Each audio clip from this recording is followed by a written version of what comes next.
Taarifa nilizonazo ni kwamba jana Jumapili majira ya 6:30 kuna dhehebu moja ambalo linatambulika kama Siloamu walikwenda kufanya ubatizo. Wao wanaamini kwamba wanabatiza watu kwenye maji mengi.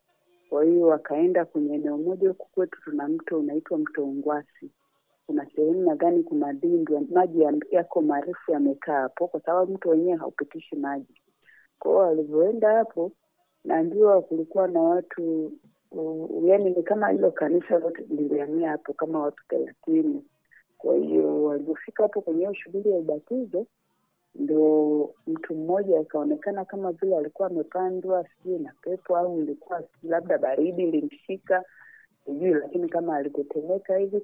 Kwa walipokuwa wanajaribu kumsaidia, ndio wakashindwa nguvu.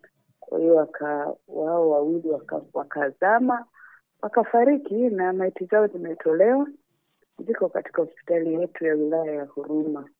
Lakini kamanda wa polisi wa wilaya anawashikilia watu 3 wakiwemo mchungaji wa hilo kanisa.